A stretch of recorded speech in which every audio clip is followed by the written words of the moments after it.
Hello, everybody. Welcome to the music ranking, reviewing, and rating podcast I like to call Music Meltdown. In this series, we like to take the full discography, musical topics, or whatnot, what have you, and rate, rank, and review them. For this episode, we're going to be talking about 80s indie rock and alternative rock legends who went on until 2011. The band in question is Sonic Youth, led by Thurston Moore and Kim Gordon, as well with Lee Ronaldo in the mix. An incredibly influential and incredibly important group to the evolution of indie rock and alternative rock, being around for since around the early 80s, mid 80s or so. They really did influence a lot of later bands, stuff like a Pavement, Built to Spill. You can hear a lot of their influence throughout a lot of the 90s indie rock scene. And you could sort of feel them adapt into that sort of realm as they continue to move forward. That being said, they have 15 studio records, and it's a pretty solid, pretty strong discography, in my opinion. That being said, I'm just going to get right into it, and I'm going to try and just keep this brief on all of these because it's a pretty big collection of records, like I said. At the bottom for me, however, perhaps a little bit controversially, I have the record Washing Machine. To me, this is a pretty big step down from experimental Jet Set Trash and No Star, the following record, despite having a generally similar concept to that record. It's an updated take on their earlier noise rock and post rock sound. But just something about the song and production on here leaves me a little bit flat, notably on the songs Unwind, No Clean Blues, and Painted Lies, which generally speaking kind of bored me. Despite that, there's still a couple of really good songs. I loved both the Ronaldo tracks, Saucer Like and Skip Tracer, as well as the opening two songs, Because and Junkie's Promise, were good as well. But this record really lives and dies based upon how you feel about the closing song, The Diamond Sea, which I really enjoyed a lot. It lets them showcase their playing a good bit, and it never really felt too long to me.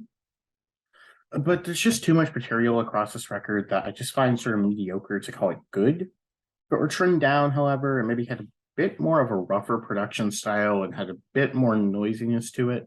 I would probably like it a bit more. It's bordering a 3.5, but as for now, I'm going 3 stars.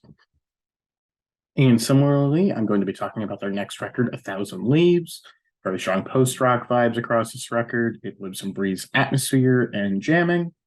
And it really does just come down to how much you enjoy them jamming as a group and how much you like the jams here, which I think has mixed results.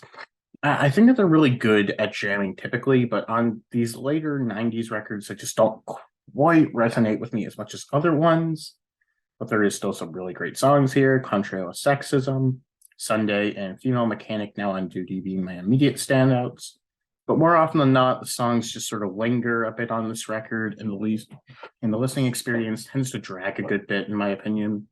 Despite really enjoying the playing, there is just a ton of filler on this record. It's over 70 minutes long. And while the highs are higher than what's on Washing Machine, just due to that same merit of it just being too long, I have this also at 3 stars. But they were getting on the right track, in my opinion, and their next record would prove to help out the sound. At number 13, I have the record Sonic Nurse. This is a fairly big step down from Murray Street, in my opinion. They have a pretty similar, all of these later period records have a very similar indie rock sound that they're going with. And I think that's really good. It fits them very well for this late period in their career. But I just think song-wise for this record, it's not as strong. I do really like the opening 4 songs, and Stones isn't bad, but it does overstay its welcome a bit. But overall, there's not really a ton to say about these later period records. They're just really solid indie rock. And if you like them, you'll like the records, but they're just, I feel like they could do with a little bit of trimming. This in the next record I'm going to talk about. This one's 3.5 stars for me. It's a good record. So I think that there's 13 pretty good Sonic Youth records. So, but next up, I have Rather Ripped. And I also don't feel quite that strongly about this one, like Sonic Nurse. So there's solid crop of the indie rock sound that they were doing. And I'd say on the production side of things, this is my favorite that they had until the Eternal. Everything seems a good bit louder, a little bit more fully formed on here, closer to the early 90s sound that they had going on. And there's a good deal of really strong tracks through the front and the back end of the record. Arena, Step, Sleeping Around, The Neutral, and Pink Steam. Despite that, there's a pretty dull 3-song stretch, in my opinion, from Rats to Lights Out. And despite it being a really solid record with a lot of quite good material, it just isn't consistent enough for me to get it to a 4-star record, but it's a pretty good 3.5-star record. From there, though, we're going all the way back to the 80s to talk about the record New Day Rising, their second record. No, Bad Moon Rising. Oopsie. Clear Evolution from Confusion is Sex. It's a lot cleaner. It's a more consistent sound overall. The band's a bit more collected and set on the specific post-rock sound they're going for. And I do feel like they lose a bit of their character on this record. The production's a lot cleaner, but the songs are typically a lot tighter and more uniform. And I feel like it loses a bit of the spontaneity and the sort of youthful aggression that could be found on Confusion is Sex. Despite that, however, Society in a Whole, Justice as Might, and Death Valley 69 are all very good. But I don't know. I feel like it lacks a bit of the sort of almost raw punky identity that they had on the debut record. And while I still do really enjoy this one, I don't know how often I would go back to it. Despite that, I'm still going to give it 4 stars, call it a very good record. So, a moment. Now, from here, this is probably going to be my most contentious opinion. At number 10, I'm going to have the record Dirty. And it's a very similar record to Goo. I'd say this one leans a little bit further into grunge, which was obviously the dominating sound at the time. But I feel like it takes away a bit of what makes them really special as a group. They don't really let themselves experiment as much, and it feels more reined in with what they're going for. If I could compare it to any record, it'd probably be Without a Sound by Dinosaur Jr. They're both more commercial grunge affairs from popular alt-rock bands of the 80s, filled with, generally speaking, really good songs, but not nearly as adventurous as their previous work. And while I too like Without a Sound considerably more than this, I still do think this is a quite good record. I like pretty much all the songs, except I didn't really love Youth Against Fascism. And the song Creme Brulee confuses me because, to the best of my understanding, you don't have cheese in a creme brulee, so I don't exactly know what they're talking about in that song. If maybe they meant like a fondue or something instead. I don't know. It is what it is. But yeah, I give that one 4 stars. It's still very good. I'm just personally not as into it as their other earlier records, generally speaking. Then at number 9, I have The Eternal. This was, for me, the best in their late period, except for Murray Street. On this one, they're going back to their roots a little bit more like the early 90s roots with Dirty or Goo. Despite that, the jamming is on point for the longer songs here. The voices are in top form, and the writing is the best that it's been since Murray Street. I loved Sacred Trickster, Antenna, Poison Arrow, and No Way. And the closer is the best long song that they had since the Diamond Sea, in my opinion. My only issue is that the front half is a little bit spotty, and I didn't really like Leaky Lifeboat or What We Knew. Past that, however, it's a really strong final record and really shows the band going back to what really made them special in the first place and ultimately culminated their journey in a very nice way. I have it at 4 stars as well. And funnily enough, going from the last record back to the first record, Confusion is Sex is my number 8. And I give all of these records one listen and just go through, write down my opinions, my reviews, and then from there, I sort of just formulate my ranking from those as to not sort of overcrowd my listening time for this. But on first listen, I found this record to be very interesting and incredibly captivating. It's very far removed from normalities that you would find within regular rock. It's very dark, noisy, and straight up just bad sounding record. It's very aimless in most of what it goes for, and it's a total nightmare. And that's why I find it just so compelling. I adore the soundscapes and like nothingness that is meant to be found in this record. Kim and Thurston are incredibly energetic and they just sound excited to make this dark, atmospheric style of music. It's not really much of an individual song. It's not really so much about individual songs as much as it's just like a full record and the whole experience of it. I really love this record. For me, it's a really strong 4 stars. I find it incredibly fascinating, and to me, it's incredibly enjoyable. But the noise rock, arguably at points post rock stylings, most certainly not for everybody. But if you like that sound, I highly recommend this record. That being said, next up, probably another one of my more contentious spots. At number 7, I have the record New York City Ghosts and Flowers. It's a bit of the culmination of the de-evolution, if you will, that they were going through in the late 90s, going fully back into the post-rock elements of this record. And I just love it. I think the playing here is really great. It's kind of difficult to talk or discuss like individual songs because they're all very similar. But I just really love the atmosphere and the overall vibe of this record, generally speaking. Maybe this just showcases a bit of my bias towards post rock just in general. Most of what I hear from that sound, I just find incredibly captivating and I really enjoy listening to it. Hence why I have this record at 4 stars, and I think that it's very good, as well with another one of the records, Experimental Jet Set Trash at No-Star. Depending on how you view the band, this was either a pretty strong step forwards or a pretty decent step backwards. It's far less commercial than anything that was on Goo or Dirty, but it has a clearer it has more clear production than either of the first 2 records, and their voices have dramatically improved since then. Sonia is kind of going back to the noise rock, the post rock they were doing, in contrast to Dirty, and I really love it. It's very noisy, but I feel like it's as well pretty melodic and a lot more tuneful than their earlier records. It's very unique and it has a very wide sound that I just found myself kind of losing myself in.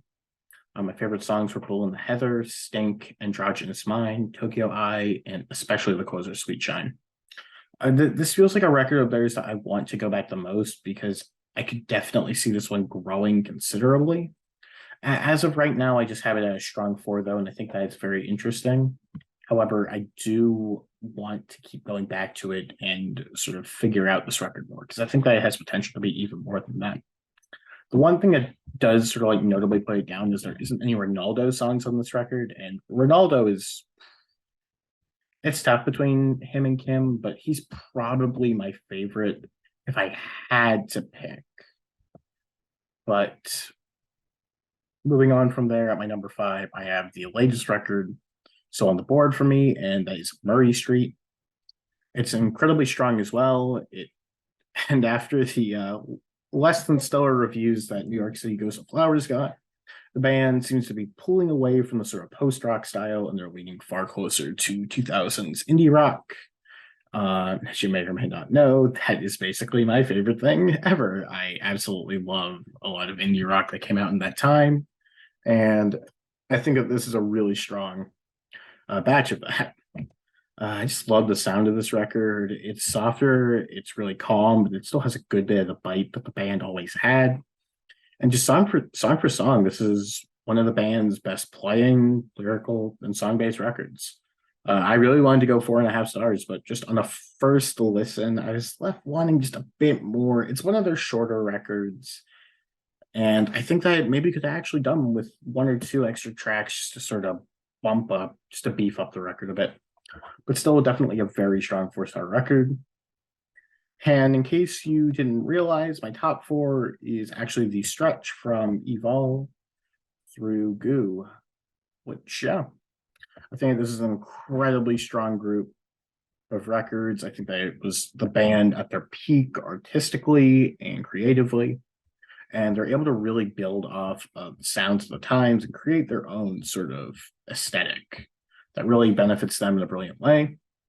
However, at number 4 for me, I have the record Evol. They're growing a bit more from what they were doing on Bad Moon Rising, adding a bit more melody, a little bit more catchiness to everything here.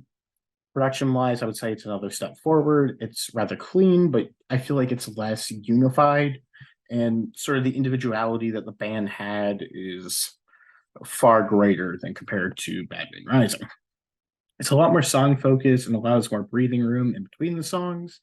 I loved songs like Tom Violence, Shadow of a Doubt, Green Light, Secret Girl, and most of the other ones. When not as noisy or chaotic as the previous two records, you can start to feel Sonic Youth form into the band that they'd later become on records like Goo and Daydream Nation. Maybe it's a bit early for a first listen, and I do need to go back to this one relatively quickly, but I thought it was really great. I have it at 4.5 stars. I thought this was a really great record. And from there, at number 3, I'm going to be talking about their most highly regarded, Daydream Nation. It's another really great record by the group, and it's kind of hard for me to describe how I feel about this one. I'd say in a lot of ways, it's rather similar to Sister. It's more collected and has that same clean but chaotic production style. I love the guitars across this record, and the drums are amazing as well. And I don't think that there's a single bad song here. This is the record where I really started to realize that I just preferred Ronaldo to Thurston, but I don't feel very strongly about the songs themselves on this record. I think that they're great and they work incredibly well in the context of Daydream Nation. However, I don't know how many of them I would say are like my favorite Sonic Youth songs, but there is still definitely some very, very strong material, especially Teenage Riot, Silver Rocket, Eric's Trip, Hey Joni, Candle, Rain King, and Kissability. Overall, it is a really strong batch of songs, and I feel like it's the culmination of all that they had been building up to beforehand. I just personally happen to prefer the record before it. And very, very tight between this top two. These are both 5-star records for me. I think that they're exceptional and absolutely essential records. But for me, at number 2, I have the record Goo. It's their most straightforward up to that point, and they're most rooted within traditional alternative rock. And I think it's just amazing. Despite minimal roadblocks on the almost interlude-esque tracks, Mildred Pierce, Scooter, and Jinx, in my opinion, this is just a collection of their most highly performed, well-crafted, and well-written rock songs. On par with greats like Doolittle and Document.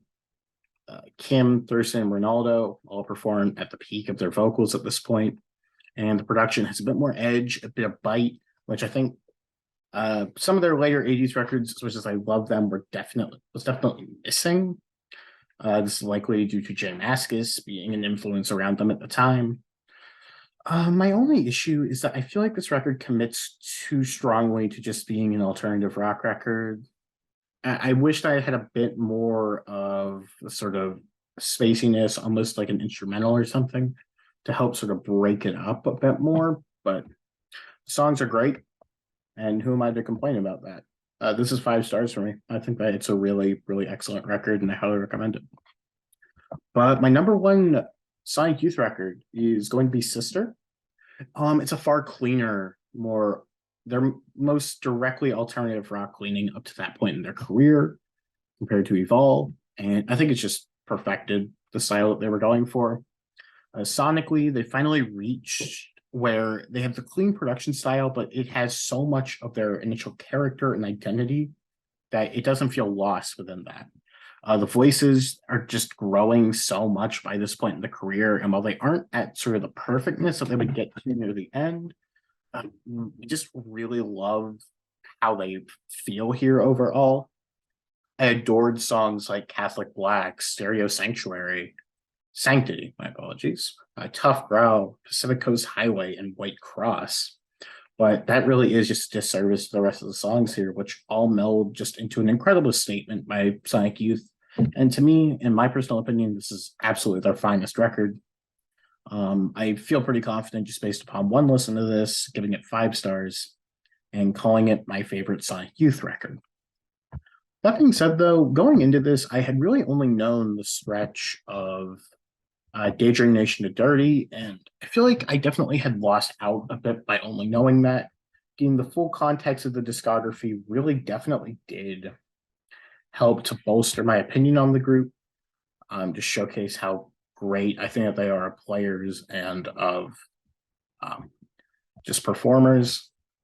I think that they're an incredibly interesting band, and I would highly recommend you seek out most of their material because there's so much, interesting and unique content within it. And yeah, I just really love Sonic Youth, and by doing this, it really highly made me like them even more than I already had. That being said, though, next episode we're getting into one that I am very excited to tackle. I'm gonna have my good friend Rich back, and we're going to be discussing the studio albums by the indie rock band Spoon. Not necessarily a personal favorite of mine, but they were a band that I was wanting to get to for a pretty good bit, and I was very happy with how my opinions on the records came out. That being said, though, I really hope that you enjoyed, and I hope that you do whatever it is that you want to support. That being said, I have a link to the Discord server that I've made for this channel in the description. On there, you can just discuss the episodes, suggest different artists for me to do, and just sort of chat and whatnot. That being said, though, I really hope that you enjoyed, and you'll have a great one. Bye.